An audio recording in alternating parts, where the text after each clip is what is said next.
오늘은 성령 강림절입니다. 성령 강림은 구약 성경과 예수님께서 공생의 기간에 약속하신 성령이 오신 날입니다. 그런데 성령은 영원 전부터 삼위일체 하나님으로서 계셨습니다. 우주 만물을 창조할 때도 성령님은 함께 하셨고, 또 예수님께서 잉태할 때도, 아기 예수로 이 땅에 오실 때도, 또 공생의 기간에도, 그리고 죽음에서 살아날 때에도 함께 하셨습니다. 창세기 1장 2절에 보면은 땅이 혼돈하고 공허하며 흑암의 깊음 위에 있고 하나님의 영 성령은 수면 위에 운행하시니라고 하셨습니다. 어떻게 운행하셨는지 정확하게는 알 수 없지만은 우주 만물을 창조하실 때도 삼위일체 하나님은 함께 하셨습니다. 마태복음 1장 18절에 보면은 예수 그리스도의 나심은 이러하니라. 그의 어머니 마리아가 요셉과 약혼하고 동거하기 전에 성령으로 잉태된 것이 나타났더니, 마리아에게 예수님이 잉태된 것은 성령으로 말미암아 잉태되었다고 말씀하셨습니다. 그리고 예수님은 공생의 기간에도 언제나 성령과 함께 성령의 능력으로 하나님의 말씀을 전하셨습니다. 로마서 8장 11절에 보면은 예수를 죽은 자 가운데서 살리신 이의 영이 너희 안에 거하시면, 자, 예수를 죽은 자 가운데서 살리신 영이, 이 영은 성령을 말합니다. 예수님을 죽은 자 가운데서 살리신 이는 하나님이요 또한 성령님이십니다. 이 성령님이 우리와 함께 하시면 장차 예수님 재림할 때에 우리도 살리실 것이라고 말씀하셨습니다. 그런데 성령님은 구약 시대에도 선지자들과 사사들과 함께 하셔서 하나님의 일들을 하셨습니다. 그리고 하나님은 선지자들과 또 사사들을 통해서 성령을 보내주시겠다고 말씀하셨습니다. 구약 시대에도 하나님의 영 성령은 선지자들과 사사들과 함께 하셨습니다. 그리고 그 선지자들, 사사들을 통해서 하나님이 일을 하셨습니다. 그리고 그들을 통해서 장차 성령을 보내주시겠다고도 하셨습니다. 그리고 예수님도 공생의 기간에 성령을 보내주시겠다고 여러 번 말씀하셨습니다.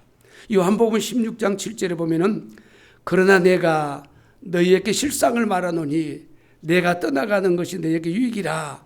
내가 떠나가지 아니하면 보혜사가 너희에게로 오지 아니할 것이요 가면 내가 그를 너희에게 보내리라고 하셨습니다. 여기 보니까 내가 떠나가지 아니하면 보혜사가 너희에게 오시지 아니할 것이고, 그 말은 예수님께서 다시 하늘로 가셔야만이 보혜사 성령을 보내주신다는 말씀입니다.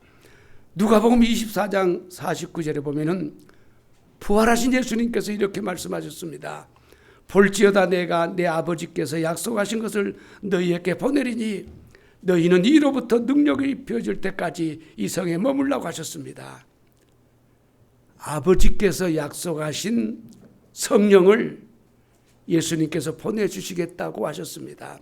사도행전 1장 4절에 보면은 예수님께서 하늘로 가시기 전에 하신 말씀입니다. 사도와 같이 모이사 그들에게 분부하여 이르시되 예루살렘을 떠나지 말고 내게서 들은 바 아버지께서 약속하신 것을 기다리라고 하셨습니다. 오순절 성령 강림은 구약 성경과 신약 성경에서 예수님께서 하신 말씀을 이루어진 사건이라고 말씀드릴 수 있습니다. 우리 하나님은 언제나 무슨 일이든지 먼저 말씀하시고 반드시 그 말씀대로 이루시는 하나님이십니다. 우리 하나님은 신실하신 하나님이십니다. 우리 하나님은 반드시 말씀대로 행하시는 하나님이십니다. 그런데 출애굽기 34장 22절에 보면은 77절 곧 맥주절에 초실절을 지키고 새 말에는 수장절을 지키라고 하셨습니다. 민수기 28장 26절에 보면은 77절 처음 익은 열매를 드리라고 하셨습니다. 맥주절, 77절, 오순절은 유월절로부터 50일째 되는 날 지키는 절기입니다. 그러니까 77절, 맥주절, 오순절은 같은 날 지키는 절기로 같은 뜻을 가지고 있습니다. 또한 이스라엘 백성들이 애굽에서 유월절을 지키고 출애굽한 지 50일째 되는 날 모세가 시내산에서 십계명을 받았습니다. 50일 구약에 오순절은 깊은 연관성이 있습니다. 어떻게 보면은 한 목적, 한 뜻을 가지고 있다는 것을 우리는 알 수 있습니다. 레위기 25장 10절 11절에 보면은 너희는 50년째 해를 거룩하게 하여 50년째 되는 해를 거룩하게 하여 그 땅에 있는 모든 주민을 위하여 자유를 공포하라. 이 해는 너희에게 희년이니 너희는 각각 자기의 소유로 돌아가며 각각 자기의 가족에게로 돌아가며 그 50년째 해는 너희의 희년이니 너희는 파종하지 말며 스스로 난 것을 거두지 말며 가꾸지 아니한 포도를 거두지 말라고 하셨습니다. 50년째 되는 해를 희년이라고 하셨습니다. 그리고 그 해는 거룩한 날이라고 말씀하고 자유를 공포하라고 하셨습니다. 그러니까 50년째 되는 해에는 종들도 해방되고 모든 짐승까지도 사실은 자유함을 얻는 것입니다. 노예, 종들도 해방되는 것입니다. 그리고 밭에도 곡식을 뿌리면 안 되는 것입니다. 그것뿐 아니었습니다. 이스라엘은 어떤 땅을 사면은 영원한 것이 아닙니다. 50년째 해에는 돌려줘야 되는 것입니다. 레위기에 나오는 50년째 되는 해도 오순절과 같은 어떤 오순절과 연관이 있다는 것을 우리는 알 수 있습니다. 예수님은 고난받으시고 십자가에 못 박혀 죽으시고 3일 만에 부활하셨습니다. 부활하신 예수님은 40일 동안 이 땅에 계시다가 하늘로 가셨습니다. 그리고 50일째 되는 날, 그러니까 부활하시고 50일째 되는 날, 예수님께서 하늘로 가시고 10일째 되는 날 성령을 보내주셨습니다. 하늘로 가신 예수님은 하늘로 가시고 즉 50일째 되는 날 성령을 보내주셨습니다. 사도행전 2장 1절에서 4절에 보면은 오순절에 성령이 강림하신 사건을 이렇게 기록하고 있습니다. 오순절 날이 이미 이름에 그들이 다 같이 한 곳에 모였더니 호련히 하늘로부터 급하고 강한 바람 같은 소리가 있어 그들이 앉은 온 집에 가득하며 마치 불의 혀처럼 갈라지는 것들이 그들에게 보여 각 사람 위에 하나씩 임하여 있더니 그들이 다 성령의 충만을 받고 성령이 말하게 하심을 따라 다른 언어들로 말하기를 시작하니라고 하셨습니다. 제자들과 약 120명의 사람들은 오순절날 성령이 임할 것은 사실은 몰랐을 것입니다. 그런데 하나님의 계획은 이미 수천 년 전부터 오순절날 50일째 되는 날 성령을 보내주시기로 계획하시고 그대로 이루셨습니다. 그래서 오순절은 50일째 되는 날, 이런 뜻을 가지고 있습니다. 그런데 오순절에 성령이 오심으로 교회가 세워졌습니다. 그런데 이 로이드 존스 목사님은 오순절에 임하신 성령은 성령 세례다. 그리고 성령 세례는 인치심이다. 이렇게 해석을 강하게 하고 있습니다. 성령 세례는 인치심입니다. 인친다는 것은 하나님께서 우리에게 성령을 보내주시고 너는 내 것이다 라고 하는 것입니다. 인친다는 것은 내 것이라는 어떤 증표입니다. 그런데 하나님께서 성령을 우리에게 보내주시고 우리는 하나님 것이라고 인을 쳤다는 것입니다. 그러니까 그 인은 성령이 인인 것입니다. 그리고 성령 세례는 내적인 구원의 증거다 이렇게 말씀드릴 수 있습니다. 세례는 사람이 주는 겁니다. 목회자가 예수 삼일째 하나님의 이름으로. 그런데 세례를 받았다고 해서 모든 사람이 다 구원받은 것은 아닐 것입니다. 세례를 받은 사람들 중에도 구원받지 못한 사람이 분명히 있습니다. 그러나 성령 세례를 받은 사람은 모두가 다 한 사람도 빠짐없이 구원받은 것입니다. 그래서 세례는 외적인 어떤 구원의 증표다 이렇게 말할 수 있고 성령 세례는 내적인 구원의 증표다 이렇게 말씀드릴 수 있습니다. 그러니까 교회 다니는 사람들은 혹 물 세례는 받지 못했을지라도 성령 세례는 반드시 받아야 하는 것입니다. 성령 세례는 하나님의 인치심입니다. 성령님이 우리와 함께 하셔서 장차 하나님 앞에 설 때에 우리가 구원받은 것을 보증해 주실 것입니다. 마태복음 3장 11절에 보면은 세례 요한이 이렇게 말씀하셨습니다. 나는 너희로 회개하기 위하여 물로 세례를 베풀거니와 내 뒤에 오시는 이는 나보다 능력이 많으시니 나는 그의 신을 들기도 감당하지 못하겠노라. 그는 성령과 불로 너희에게 세례를 베푸실 것이요 라고 하셨습니다. 요한은 우리가 성령 받을 것을 세례라고 말씀하셨습니다. 그리고 성령 세례는 사람이 줄 수 있는 것이 아닙니다. 오직 삼위일체 하나님께서만이 성령 세례는 줄 수 있는 것입니다. 단 목회자가 성령 세례를 받을 수 있도록 도와줄 수는 있습니다.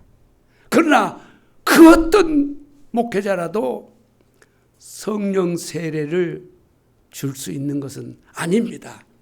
성령 세례는 오직 하나님만이, 삼일체 하나님만이 주실 수 있는 것입니다. 그리고 구약에는 엘리사 선지자, 엘리야 선지자, 또 다윗도 그 외에 많은 하나님의 사람들에게 하나님께서 성령으로 충만케 하셔서 놀라운 일들을 행하게 했었습니다. 사실은 여러분, 신약 시대의 예수님의 12 제자들보다 엘리사 선지자가 행한 능력이 더 많고 더 강력했습니다. 그런데 엘리사 선지자에게 함께 하신 성령도 내주가 아닙니다. 엘리사 선지자를 성전 삼으시고 성령님이 내주에 계시진 않았습니다. 함께 동행. 예를 들면 사람과 사람이 동행하는 것과 같은 동행이었습니다.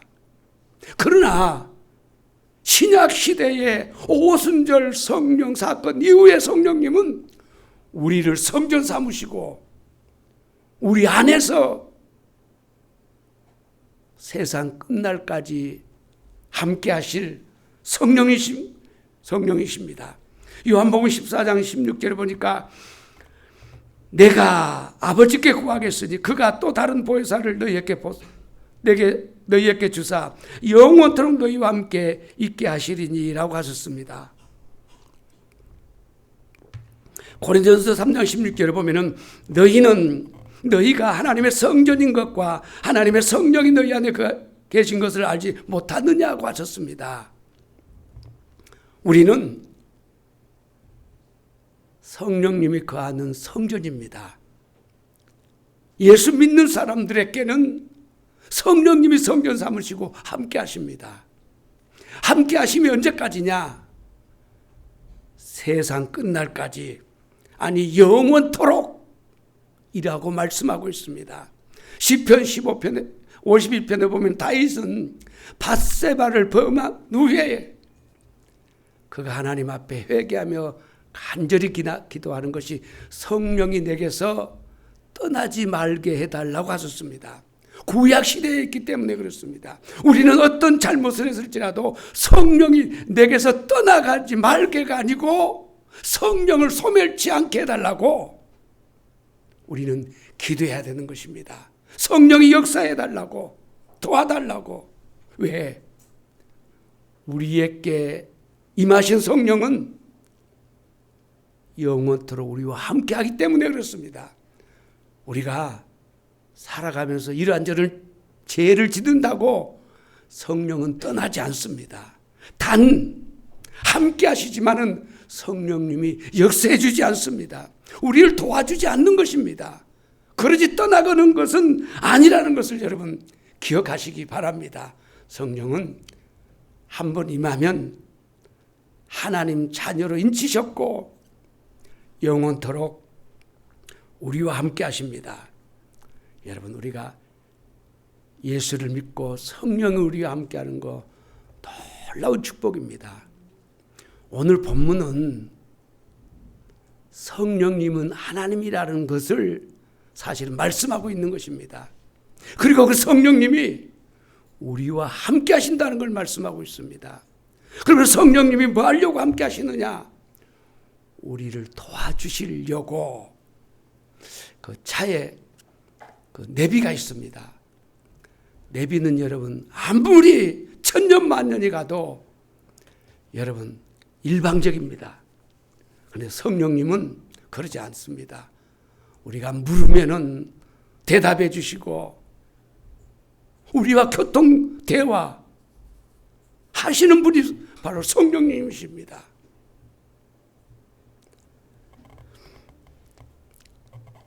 사도행전 10장 27절에 보면은 47절에 보면은 이에 베드로가 이르되 이 사람들이 우리와 같이 성령을 받았으니 누가 능히 물로 세를 베풀면 그 말이요 하고 라고 하셨습니다. 자, 저를 보겠습니다. 자, 많은 분들이 오순절의 성령은 이례적인 사건이다. 끝났다. 이렇게들 말합니다. 그런데 사도행전 2장과 10장은 많은 어떠한 세월이 지난 후였습니다. 그런데 베드로는 고넬료의 가정에 임한 성령을 우리가 오순절에 받았던 그 성령과 같은 성령이라고 말씀하고 있습니다. 그러니까 오순절의 성령은 어떤 역사심과 나타나심은 조금 다를지 몰라도 본질은 계속 이어지고 있는 것입니다. 언제까지? 예수님이 땅에 재림할 때까지.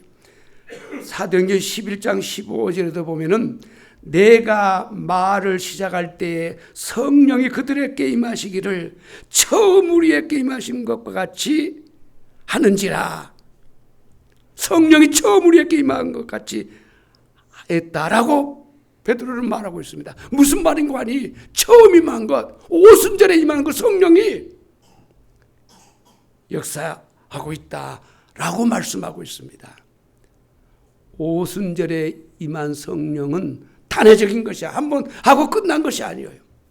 이 세상 끝까지 예수님 재림할 때까지 이어진다는 거예요. 그 말은 구약의 성령의 역사심과는 다르다는 걸 말하고 있어요. 그런데 오늘날 많은 분들이 성령은 어떤 은사, 능력을 행하는 것, 힘 정도로만 생각하는 사람들이 많으셔요. 그런데 여러분, 성령은 인격을 가지신 하나님이셔요.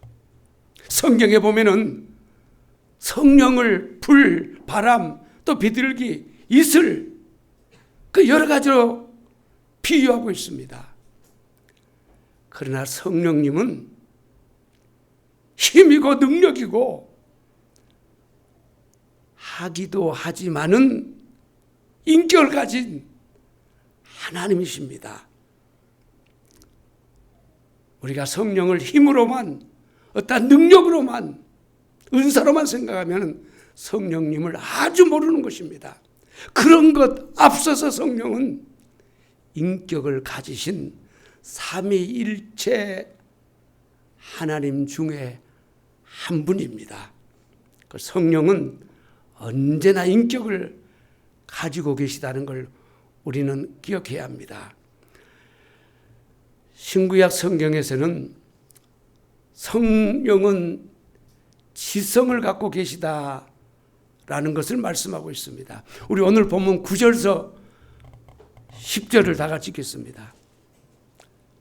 9절에서 10절 시작.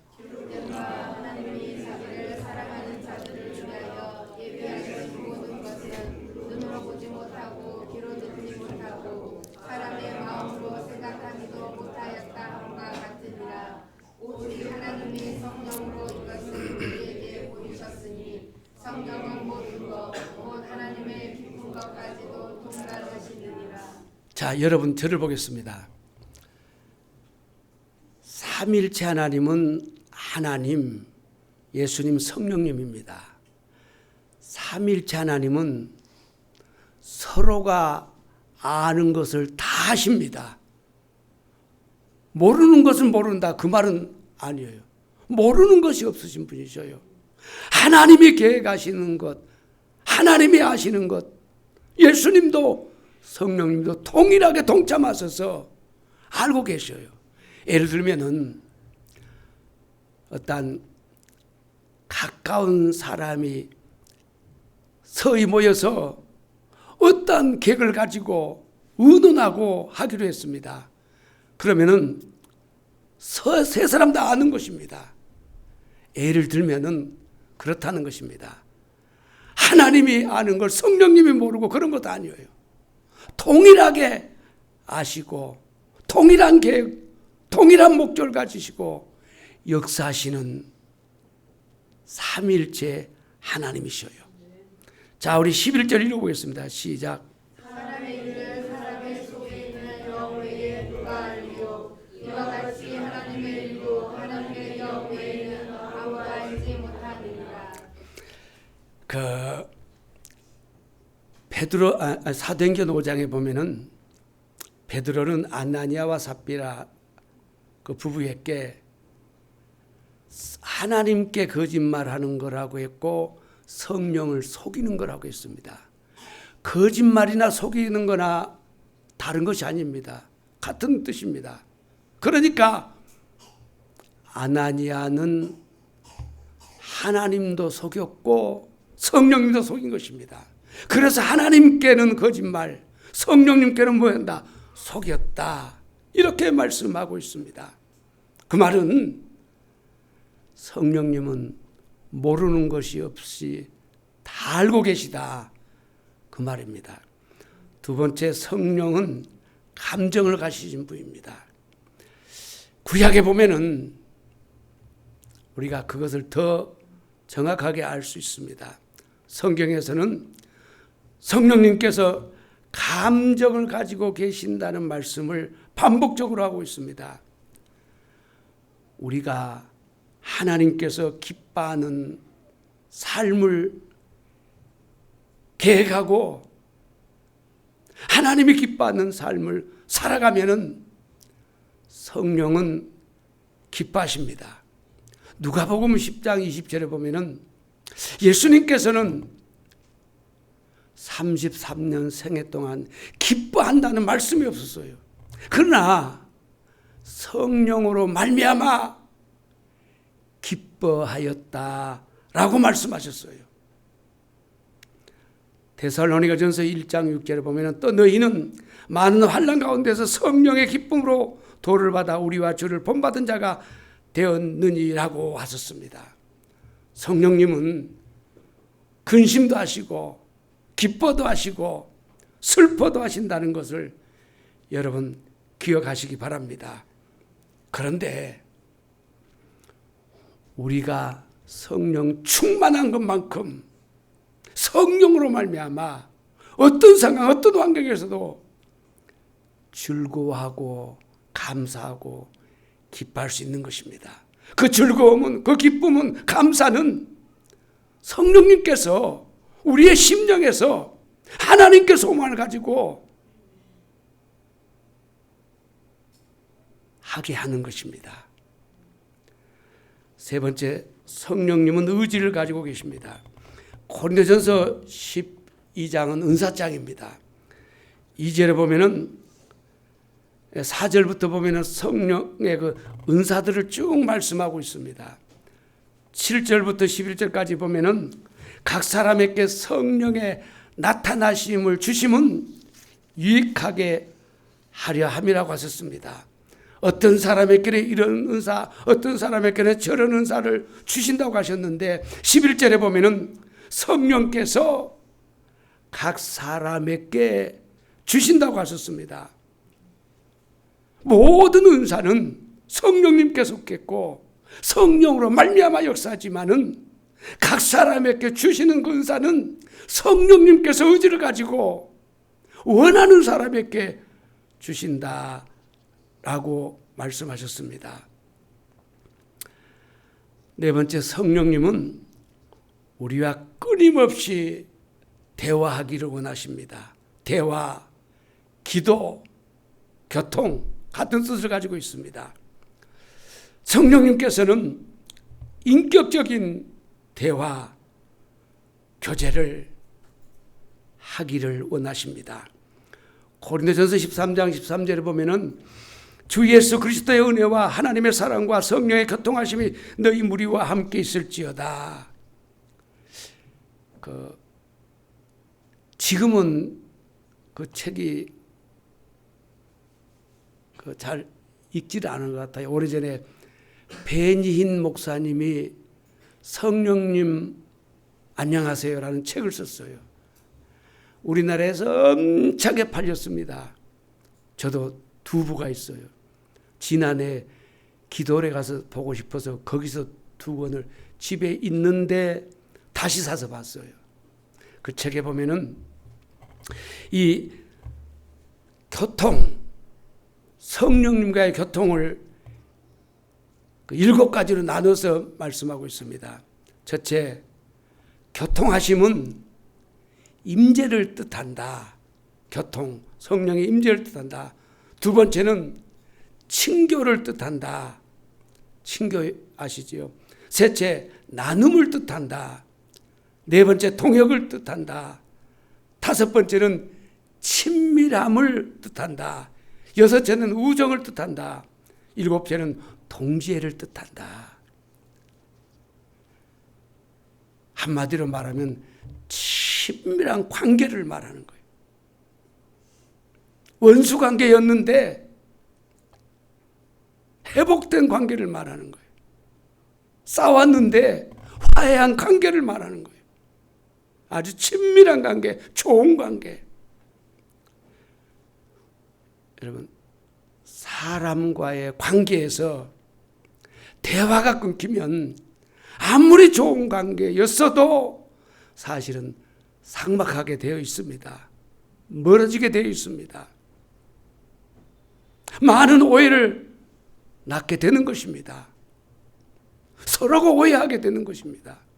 그런데 아무리 좋지 못한 관계에도 싸웠을지라도 원수 관계라도 만나서 자꾸 대화를 하다 보면 풀리고 이해가 되고 회복될 수 있는 것입니다. 성령님과 우리의 관계도 그렇습니다. 성령님과 교제하지 않으면 우리와 성령님과의 관계는 삭막해집니다. 성령님이 우리를 성전 삼으시고 함께 하지만은 마치 남처럼 심하면 원수처럼 그렇게 될 수 있다는 걸 기억해야 합니다. 그래, 성령님과 대화, 교제, 기도, 교통, 제일로 쉽게 말하면 기도입니다. 두 번째는 대화입니다. 기도와 대화로 성령님과 가까워질 수 있고 화목할 수 있는 겁니다. 성령님과 가깝다는 것은 곧 하나님과 가까운 것입니다. 성령은 언제나 예수 그리스도를 바라보게 합니다. 그리고 성령님은 하나님을 경외하게 합니다. 성령님은 언제나 예수 그리스도께서 십자가를 통해서 이루신 일들을 이해하게 합니다. 믿어지게 합니다. 내 삶에 적용을 시킵니다.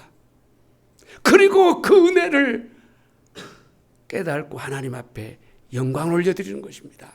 오늘 본문에 보니까 성령이 우리에게 임하신 것은 하나님께서 우리에게 주신 은혜를 알게 하기 위함이라고 하셨습니다. 그 은혜는 첫째는 십자가의 구속의 은혜입니다. 우리가 이 땅에 살아가면서 받을 은혜들입니다. 장차 이 세상을 떠날 때에 하나님의 나라에 갈 그 은혜들을 알게 하는 것입니다. 여러분, 기도하는 것만큼 성령의 도움을 받습니다. 기도하는 것만큼 성령님과 좋은 관계를 가질 수 있습니다. 여러분, 오늘날도 성령님은 필요하면은 꿈으로도 환상으로도 우리에게 보여주시고 인도해 주십니다. 우리가 기도할 때도 말씀을 들을 때도 아니 우리의 삶 자체가 성령님의 도움을 받도록 하나님께서 그렇게 하셨습니다. 갈라디아서 5장 16절에 보면은 성령을 따라 행하라. 그리하면 육체의 욕심을 이루지 못하리라. 에베소서 3장 16절에는 성령으로 속사람을 강건하게 하라고 했습니다. 봉사하는 것도 기도도 하나님의 말씀에 순종하는 것도 디모데후서 1장 14절에 보면은 성령의 인도함, 성령의 다스림을 받아 하라고 하셨습니다. 그 말은 성령님의 인도함, 다스림을 받아 도움을 받아 하는 모든 것을 하나님이 받으신다. 그 말인 것입니다. 성령님이 역사하지 아니해 주시면 도와주시지 아니하면 우리는 우리의 욕심대로 우리의 정욕대로 우리의 욕망대로 무엇이든지 할 수밖에 없는 것입니다. 야고보서에 보면은 우리가 구하여도 받지 못함은 정욕으로 쓰려고 잘못 구하기 때문이라고 하셨습니다. 하나님은 우리에게 기도의 응답을 주시기 위해서 성령으로 기도하라고 하셨습니다. 봉사도 헌신도 무엇을 하든지 성령으로 성령의 도움을 받아 인도를 받아 하라는 것입니다. 왜 그런 거 아니? 하나님이 영광 받으시고 복을 주시기 위함이기 때문에 그렇습니다. 헛되지 않기 때문에 헛되지 않게 하기 위해서 그렇게 말씀한 겁니다. 우리 그리스도인은 언제나 성령님을 의지하고 성령님의 도움을 받아 성령의 인도를 받아 믿음의 삶을 살아가야 될 줄로 믿습니다.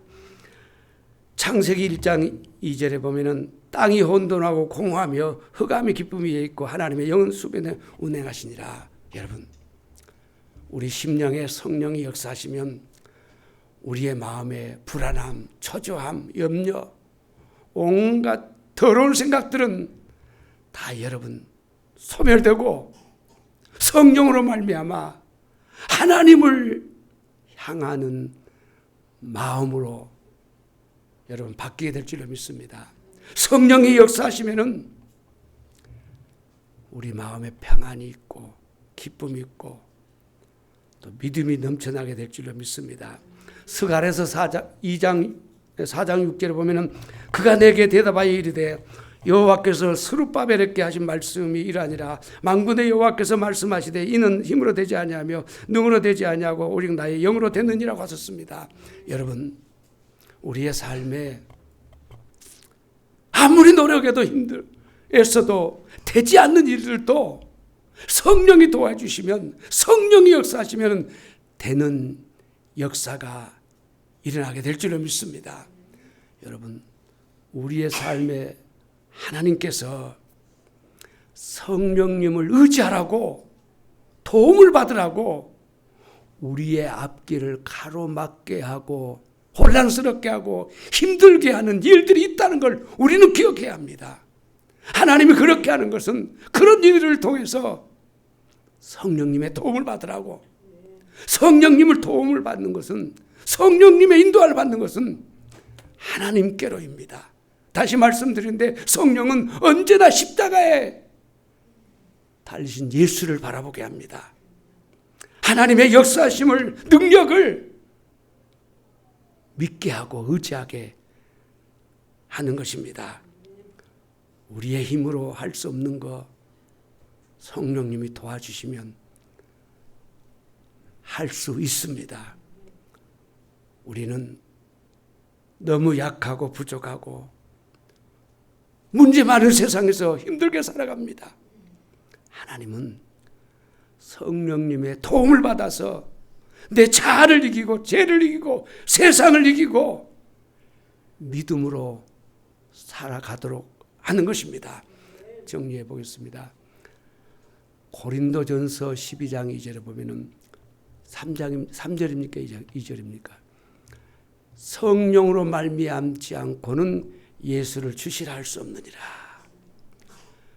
우리가 구원받는 과정에 반드시 우리가 알게 모르게, 아는 사람도 있고 모르는 사람도 있겠지만은 성령이 역사해 주셨습니다.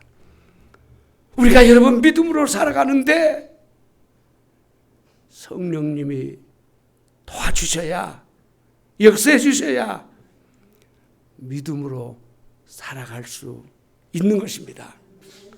누가복음 2장에 보면은 예수님께서 아기 예수로 이 땅에 오실 때에, 그러니까 구약에 수천 년 동안 약속하셨는데 예수님이 마리아를 통해서 이 땅에 오셨어요. 그때에 제사장들도 선지자들도 하나님의 사람들 누가 그 예수 그리스도를 몰라봤어요. 그런데 시몬은 알았어요. 아기가 성전에 마리아가 아기를 안고 왔는데 그가 누구였어요? 예수님이셨어요. 그런데 시몬은 성령이 함께 하셨고 성령의 감동을 받고 성령의 지시를 받았다고 했어요. 그래서 여러분, 그 시몬이 성경을 많이 알아서 아기 예수님을 안 것이 아니에요. 누구에게 배워서 한 것이 아니고 성령이 함께 하시니까 성령의 지시를 받고 감동을 받고 저가 수천 년 동안 이스라엘 백성들이 기다리던 메시아다 라는 것을 알았어요. 최고의 축복을 받은 사람이에요.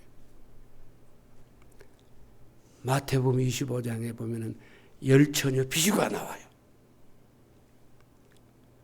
지혜로운 5처녀 준비한 자만이 신랑을 맞이할 수 있었습니다. 예수님 재림할 때에 우리에게 제일로 중요한 것, 예수님을 맞이할 수 있는 준비는 뭐예요? 성령 충만이에요. 여러분, 우리가 살아있는 동안의 영적인 상태가 영원한 거예요. 무슨 말인가 알겠어요? 살아있는 동안의 영적인 상태가 영원한 거예요. 그것은 언제였을까? 처음 예수 믿었을 때일까? 성령 충만했을까? 때였을까? 그것은 정확하게 알 수 없는데 내 개인적인 생각인데 성령 충만했을 때가 아닐까라는 생각도 해봅니다. 왜 그런 거 아니? 사람은 성령 충만할 수도 있고 안 할 수도 있기 때문에 그렇습니다. 아무튼 성령이 우리와 함께 하시고 성령의 감동을 받고 성령의 인도함을 받는 것이 최고의 하나님의 기뻐하는 신앙생활이에요. 우리가 그래서 날마다 성령님과 기도로 대화해야 돼요. 교통해야 돼요.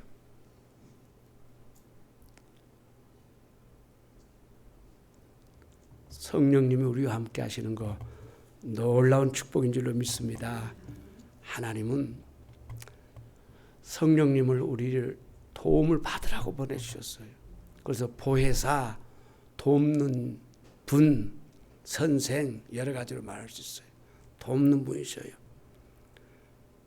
성령님이 역사하심이 없으면 구원도 믿음의 생활도 그 무엇도 여러분 성공할 수 없어요. 하나님이 받으실 만한 그 어떤 것도 우리가 행할 수 없어요. 오직 성령으로 도움을 받아 하는 것만이 하나님이 받으시고 축복해 주셔요. 근데 우리가 여러분 성령이 어떻게 역사하는지 잘 모르는 것이 우리 인간이에요.